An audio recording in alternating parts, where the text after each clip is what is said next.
T20 world cup లో Australia దూసుకుపోతోంది. Hot favourite tag కు తగినట్టే ఆడేస్తోంది. World class ఆట తీరుతో మరోసారి డేంజర్ టీం అనిపించుకుంటోంది. పెద్ద టోర్నీలో ఎలా ఆడాలో ఆసీస్ చూపిస్తోంది. గ్రూప్ దశలో తిరుగులేదనిపించుకున్న కంగారు జట్టు సూపర్ 8 దశను కూడా ఘనంగా ఆరంభించింది. బంగ్లాదేశ్ పై పంజా విసిరింది. అన్ని విభాగాల్లోనూ విశ్వరూపం చూపించింది.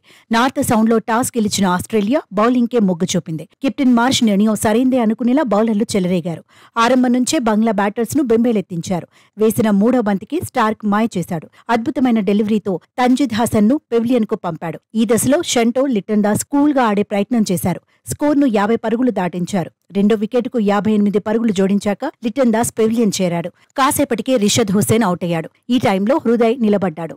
షంటోతో కలిసి స్కోర్ పెంచాడు. అయితే 36 బంతుల్లో 41 పరుగులు చేశాక షంటో అవుట్ అయ్యాడు. దీంతో ఆసీస్ బౌలర్లు ఒత్తిడి పెంచారు. వరుసగా వికెట్లు తీశారు. హృదయ్ మాత్రం కాన్ఫిడెంట్ గా ఆడే ప్రయత్నం చేశాడు.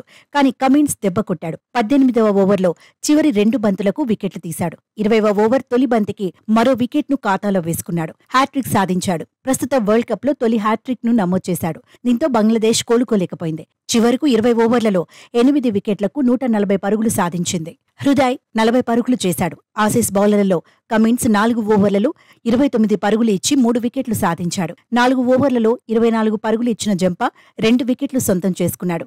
మిచెల్ స్టార్క్ 4 ఓవర్లలో 21 పరుగులే ఇచ్చాడు. 1 వికెట్ తీశాడు. 2 ఓవర్లలో 24 పరుగులు ఇచ్చిన స్టోయినిస్ కూడా 1 వికెట్ దక్కించుకున్నాడు. గ్లెన్ మాక్స్వెల్ 2 ఓవర్లలో 14 పరుగులు ఇచ్చి 1 వికెట్ తీశాడు. వర్షం అంతరాయం కలిగించిన మ్యాచ్ లో చేజింగ్ లో ఆసీస్ సత్తా చాటింది. ఓవైపు డేవిడ్ వార్నర్, మరోవైపు టిమ్ డేవిడ్ చెలరేగిపారు. అగ్రెసివ్ క్రికెట్ ఆడారు. పవర్ ప్లేలోనే వికెట్ కోల్పోకుండా ఆస్ట్రేలియా 59 పరుగులు సాధించింది. ఆసీస్ 6.2 ఓవర్లలో 64 పరుగులు చేసిన సమయంలో వర్షం పడింది. మ్యాచ్ కు అంతరాయం కలిగించింది. మ్యాచ్ తిరిగి మొదలయ్యాక ఆస్ట్రేలియా 2 వికెట్లు కోల్పోయింది. 21 బంతుల్లో 31 పరుగులు చేసి హెడ్ పెవిలియన్ చేరాడు. Mitchell Marsh 1 పరుగుకే పరిమితమయ్యాడు. ఆ తర్వాత వార్నర్, గ్లెన్ మాక్స్వెల్ బంగ్లా బౌలర్లపై పంజా విసిరారు. 11.2 ఓవర్లకు ఆసీస్ 100 పరుగులు చేసిన సమయంలో మళ్లీ వర్షం పడింది. డిఎల్ మెథడ్ ప్రకారం మార్ష్ సేన 28 పరుగుల తేడాతో విజయం సాధించింది. ఆస్ట్రేలియా విజయంలో కీలక పాత్ర పోషించిన కమిన్స్ కు player of the match award దక్కింది.